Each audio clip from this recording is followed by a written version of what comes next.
In this video, I will guide you through the less traveled paths of emotional and material detachment, uncovering psychological practices and perspectives that seem contradictory, but are essential for emotional health and personal growth.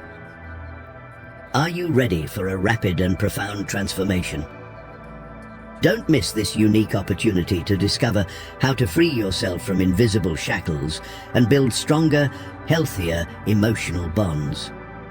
Let's embark on this mystery together. The first step on the path of detachment is, paradoxically, a step back, seeking a period of separation, not with the intention of creating a void, but to gain clarity.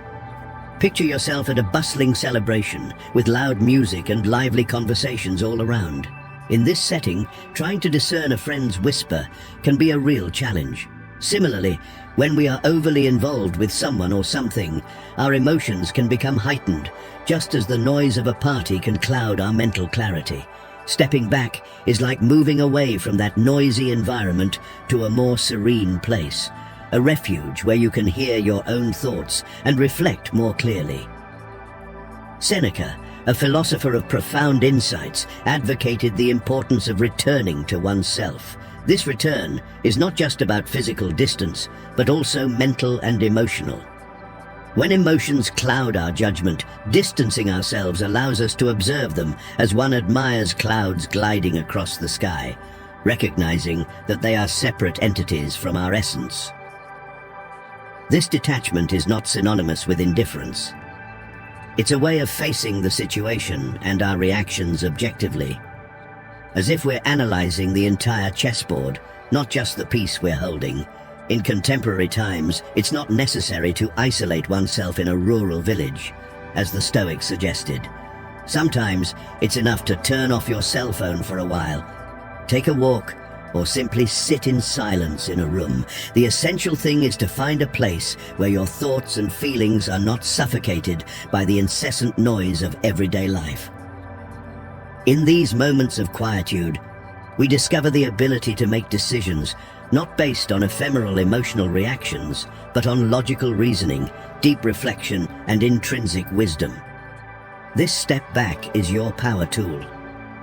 Transition to a space where you can breathe freely and see beyond the fog of the present moment.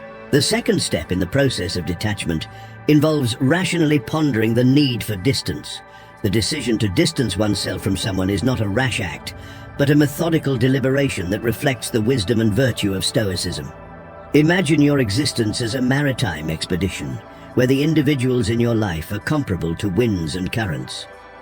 Some of these contribute to smooth sailing, while others may lead you into turbulent waters. As the commander of this ship, it is crucial to discern which winds to favor and which storms to navigate around. This decision is not an escape, but a conscious steering of your life's trajectory, aligned with your values and personal well-being. Epictetus, a Stoic philosopher who transcended his status as a slave to become a sage, emphasized the importance of choosing associations that resonate with our inner being. Analyzing your relationships as mirrors allows you to see what they reflect back to you: serenity, evolution and understanding, or uncertainty, discomfort and distress. Detachment is not an act of renunciation, but a conscious choice for the preservation of your own integrity and morality. Stoicism does not advocate for an unpassionate logic, but for a wisdom that encourages us to consider what people add to our lives: harmony or dissonance. In reflecting on this decision, remember the words of Epictetus: "We are not disturbed by what happens, but by our thoughts about what happens." The choice to distance oneself is not just about the person in question, but about your perception of their impact on your life. They could represent an exciting chapter in your development, or a footnote that deviates from your path. Ultimately, opting for distance is an effort to create a life story of which you are proud. It's a commitment to fidelity to oneself, to your values, and to your journey. Stoicism teaches us to value relationships that enrich our narrative, and to respectfully distance ourselves from those that do not add value. It's not about constructing a life where each person and experience is meticulously selected, but about forging a story that resonates with authenticity and meaning. The third step in this journey of detachment is to engage in a conversation with someone you trust. In moments when life seems like a puzzle with mismatched pieces, it's time to draw inspiration from Stoic wisdom. The resilience of great thinkers also highlights the importance of connections, emphasizing that having someone trustworthy is like finding an anchor amidst the storm. This interaction goes beyond a simple outpouring. It brings clarity and new perspectives. It's like having a co-pilot on your life journey, someone who helps with orientation when your own sense of direction seems confused. Seneca, with his profound understanding of the human being, valued the wisdom that comes from sharing. He saw a friend as a mirror that reflects not only our appearance, but our deepest truths. This interaction is more than just a reflection of ourselves. It's a means to understand our trajectory. By opening up to someone, we're not just sharing words, but inviting them into our inner universe, giving them a glimpse of our thoughts and feelings. This sharing creates a space of mutual understanding and support, where not only condolences are exchanged, but also valuable insights. The choice of whom to trust should be carefully considered, favoring someone who represents the values we hold dear. This person becomes an echo of our ideas, helping us to navigate our thoughts and emotions. Their role is not to solve our problems. Often, just listening is a great support. Their presence reminds us that we are not isolated in this journey. In sharing your thoughts, you may discover little gems of wisdom in your interlocutor's words, sparks of truth that illuminate different perspectives.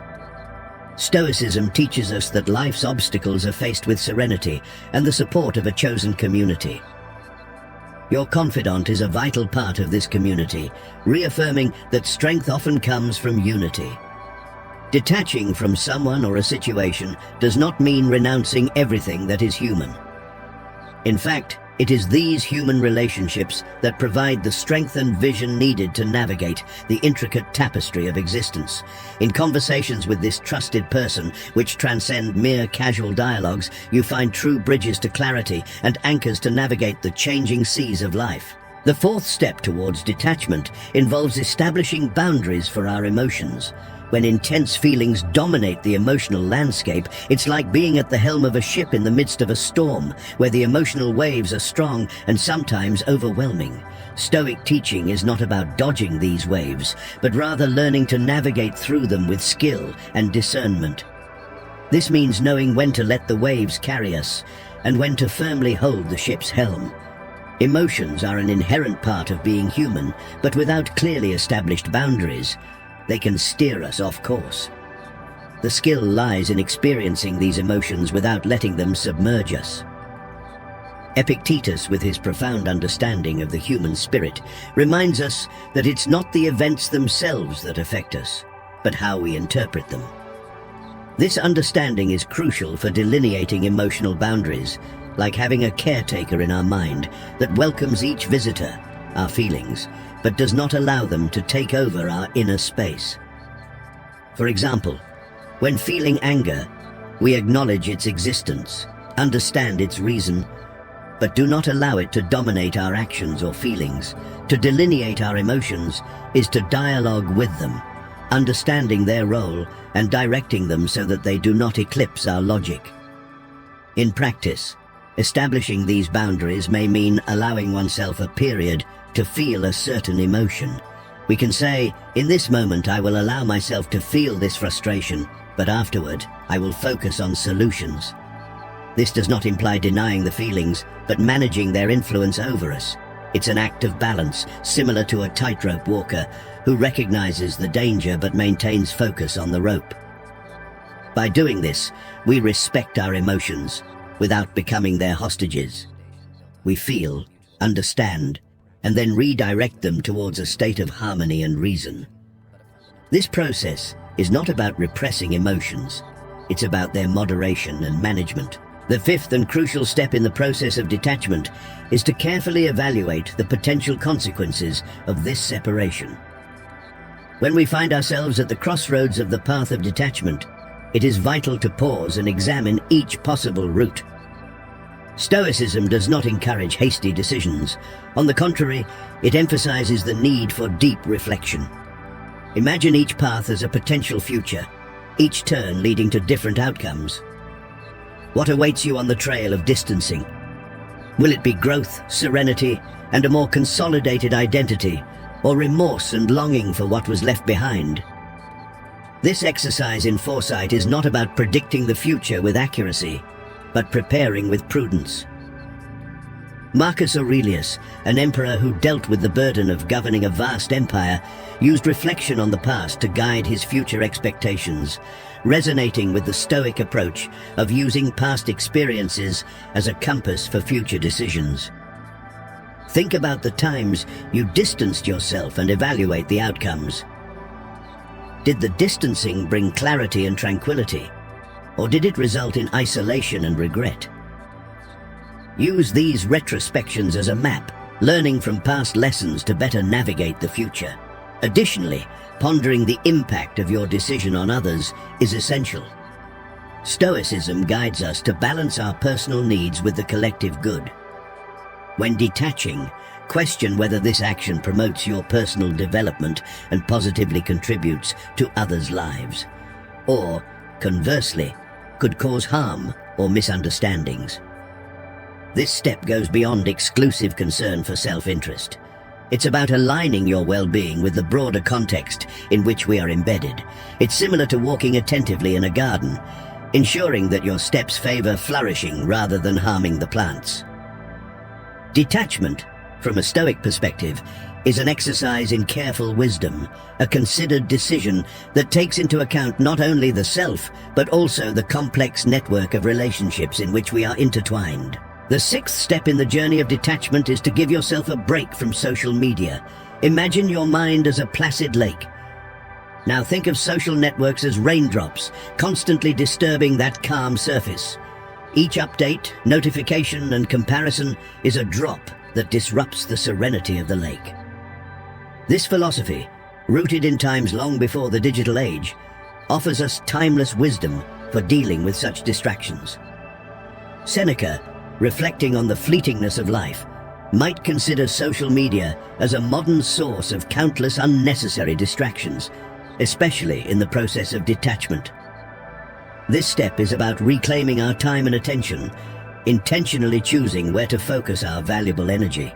In the realm of social media, our attention is the most coveted asset.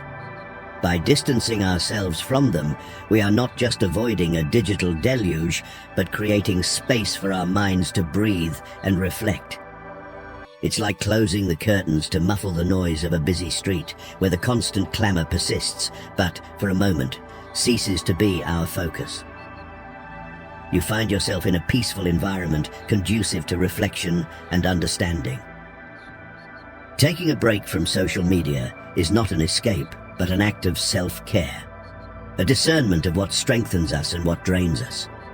In this pause, notice the transformation in your mental state, a sense of calm, presence, and heightened awareness of your own thoughts and emotions. This self-awareness is the essence of Stoicism, recognizing what is within our control and letting go of what is not. Understand that while we may not stop the rain, we can choose to seek shelter and appreciate the sound of the drops without getting wet. Interrupting the use of social media may feel like jumping off a speeding train, but it is in stillness that we find clarity. When temporarily stepping away from the digital world, remember the words of Seneca and use this time for enriching activities such as reading, walking, journaling, or engaging in hobbies that nourish your spirit. This break is a chance to reconnect with yourself, a moment to rediscover your essence in silence, away from the collective tumult. The seventh step in the journey of detachment is an invitation to deliberately focus on your most fundamental needs. As we progress on this path, it is vital to turn our attention to the core of our being. Here, we find the heart of Stoicism, the focus on what truly matters for our inner growth and well-being. This involves shedding the superfluous, the noise, and the trivialities to cultivate what truly nourishes the soul. Go beyond material needs, diving deeper into aspects such as emotional sustenance, moral integrity, and personal development.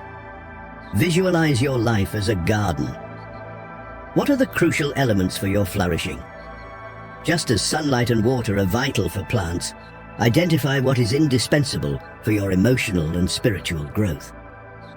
Epictetus, who was born and thrived amidst adversity, deeply understood the importance of focusing on what is essential. His teachings encourage us to discern between the necessary and the superfluous. True wealth, according to Epictetus, does not lie in possessing many possessions, but in having few needs. Apply this philosophy to your emotional life, reflecting on what is necessary for you to feel fulfilled, stable, and at peace. Remember that often less is more in a world filled with choices and distractions. Finding contentment in simplicity and depth involves pondering what truly brings authentic happiness and peace. In practice, this may mean dedicating time to reflect on what brings you genuine joy, whether in solitude, meaningful conversations, engaging in a hobby, or other activities that nourish your spirit. Identifying these essential needs and prioritizing them is like packing for a journey, taking only what adds value to your experience. This intentional focus facilitates detachment from what is unnecessary, be it people or situations that are not in tune with your basic needs. By centering your life around these fundamental needs, you establish a solid foundation of stability and contentment. This is not a one-time exercise, but a continuous process, a constant return to what truly matters. As you journey through life, keep revisiting your fundamental needs, adapting and realigning them as you grow and transform. This focus is your compass, guiding you through the complexities of life with clarity and purpose. Living intentionally and not just existing is at the heart of Stoicism. If you're enjoying it, don't forget to leave your comment to help boost engagement with our content. If you don't have anything to comment, simply say, "Gratitude is the key," and mention today's date.